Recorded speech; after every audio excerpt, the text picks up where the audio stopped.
There's all kind of shenanigans in the fight. There was some type of mystery ointment that Ali's corner claimed that Liston's people put on his gloves, on his shoulders, so Ali's eyes became affected for a couple rounds, and then ironically, Sonny Liston came back in those rounds, but Ali was able to get that stuff out of his eyes and continue. And what made me ponder there is just how long, he started fighting in 54. I think that kind of gets lost in the shuffle as well when we talk about, unfortunately, the later effects and the Parkinson's and whatnot. Obviously, the 3 thrilling fights with Joe Frazier. Boxing gold. Boxing glory.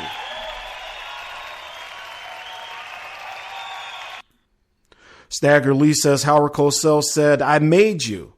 I bet he said the same thing about Art Monk when he said, oh, come on, look at the little black monkey run. Now there's Stagger, the line stepper, already in good form tonight.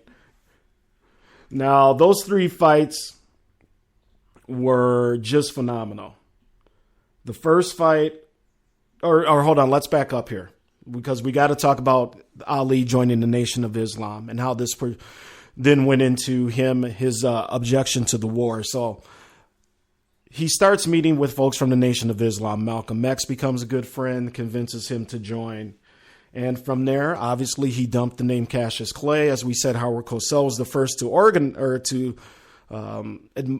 realize this and go with the name Muhammad Ali.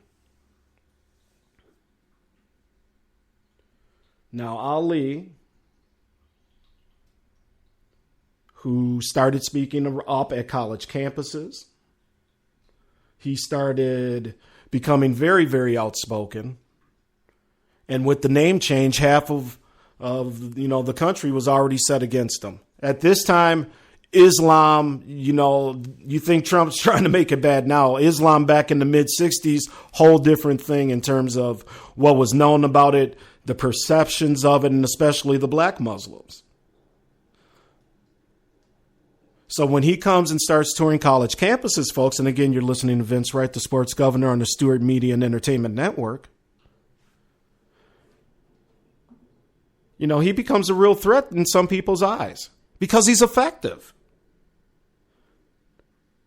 And even a lot of his detractors realized that. They may not agree with his points of view, but they realized that people were listening to Muhammad Ali. RC in the chat room says Sonny Liston was a bad dude inside and out of the ring. Foreman was Liston's sparring partner. That's right. Oh, there's Stagger Lee out there again. Your mama named you Cassius. I'm going to call you Cassius. Stop that. Stagger. So with that, he objects to the war in Vietnam. Trial begins. He's stripped of his championship, and he is basically barred from boxing for 3.5 years. And folks, what I want you to realize about this time frame is this was his prime physical shape. This was him at his physical peak. And imagine, folks, he has to sit down for 3.5 damn years because he objected to a war that basically the majority of the country, maybe, I think, probably objected to at that time.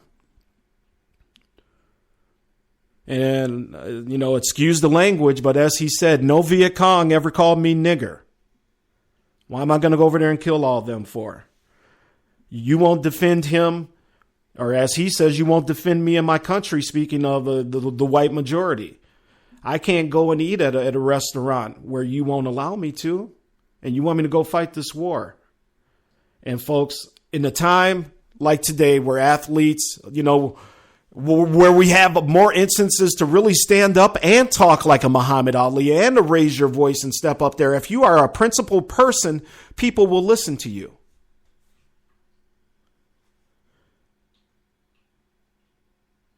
If you are a principled person, people will listen to you. May not agree with you all the time. And that's what happened in Ali's case. He spit facts at you. Facts that were quite honestly, undeniable at the time. And his legend begins to grow. Think of this. This is a boxer we're talking about. And this guy's going to have a funeral this weekend that rivals kings and queens and presidents. Think of the true outreach of Muhammad Ali. You know, every sports writer, it seems, in the country has an Ali story that have met him. Even here in Minneapolis and St. Paul.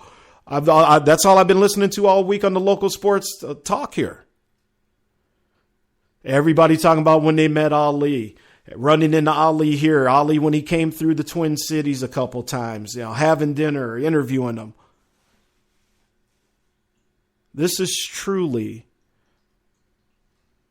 one of the top 5 passings in sports history.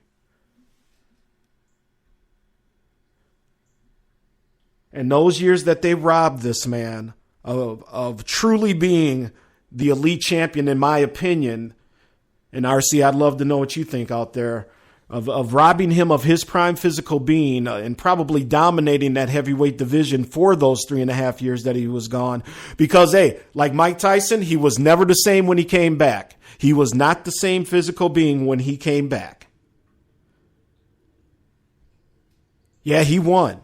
But that first fight with Frazier took a toll on him as well. Frazier, the infamous left hook that dropped him late in the fight and totally gave the fight to Frazier at that point.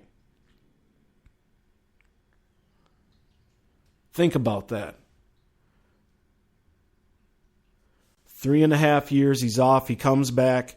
He loses to Joe Frazier. He comes back, he fights Frazier 2 more times, he wins.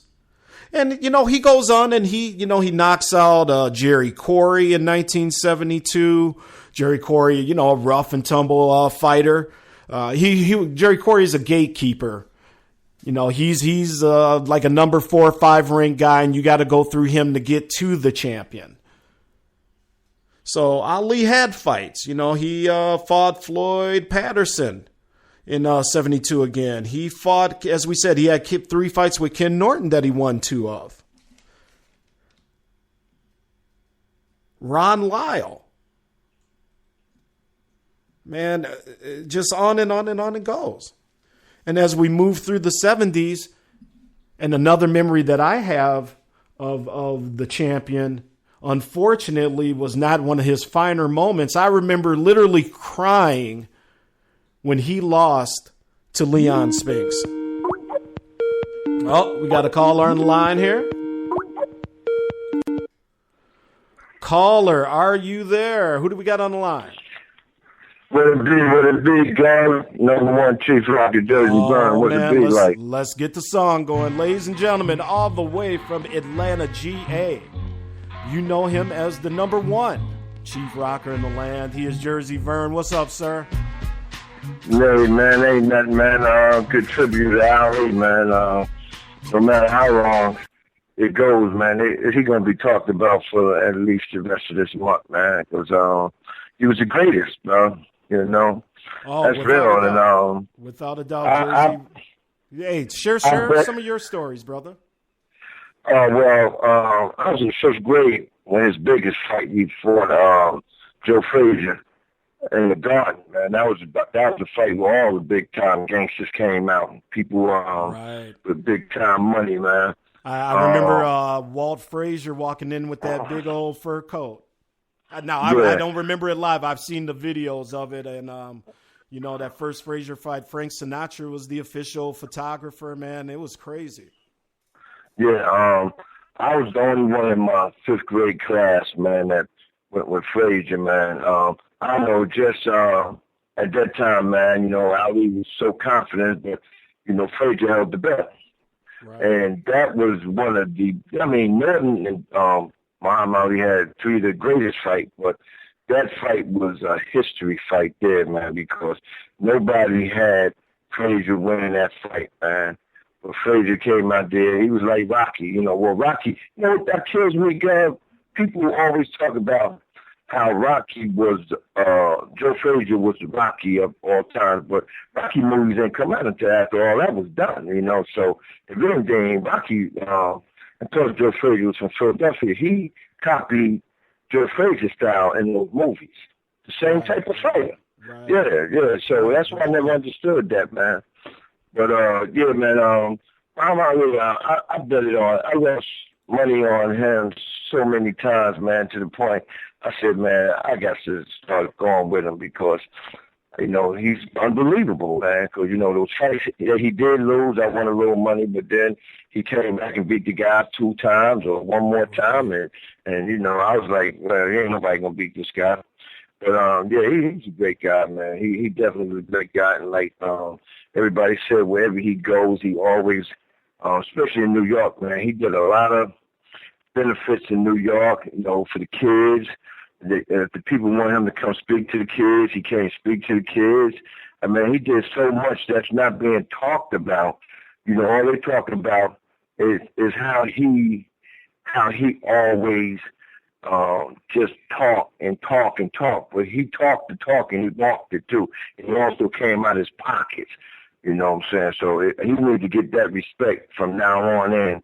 You know, people start looking at one because you know, I hear all different types of sports radio, you know, and like New York, other places, right?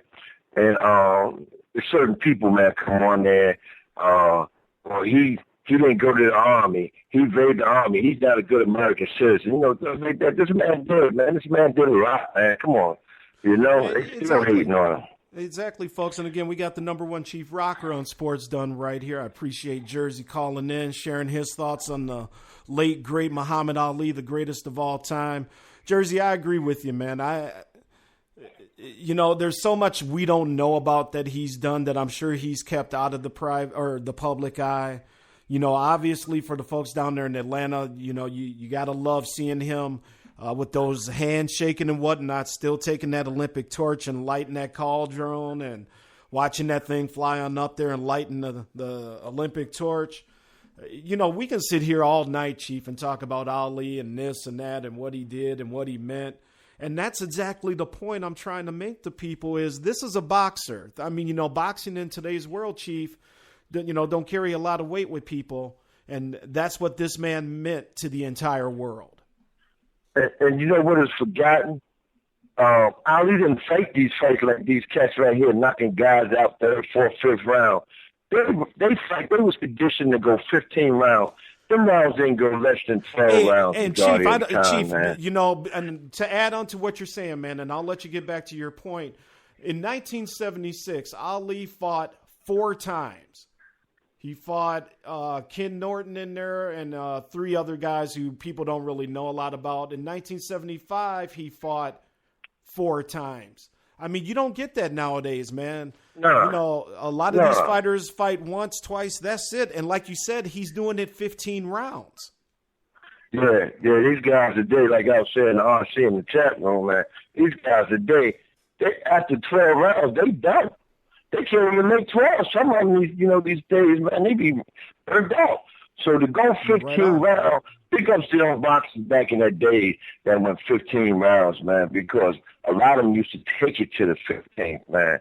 And, you know, that has to be brutal, man. 15 rounds? Wow, bro. Man, can you imagine that? I mean, I've sparred like 2 rounds and have been ready to be, you know, fit for the wheelchair, Chief. I couldn't imagine going 15. That's crazy. Shoot, man, shoot. That boxing, you got to be in good condition, man. You know what I'm saying? You got to wake up early in the morning to get that job done, you know. Hey, right, you sure do. Now, Chief, let me ask you, man, because I talked a little bit about the Ken Norton trilogy. We're obviously talking about the Frazier trilogy here, and you know, the Thrill in Manila here is the fight where they literally beat each other to death. Both of these fighters spent time in the hospital afterwards. I don't even know how they left the ring. I mean, and plus fighting down there in the Philippines, hot, humid, you know. Oh, yeah. And again, going to the 14th round where Frazier couldn't answer the bell. Man, what are your thoughts on the Thriller in Manila? Or Thriller in Manila, hey, man, I'm going to tell you what, man. They threw more punches than Floyd Mayweather threw in a year. You know what I'm saying? Preach, exactly. Yeah, they threw more punches, man. They threw so many punches, man. You know how to do punch count here? Man, they would have broke the meter, man. That's how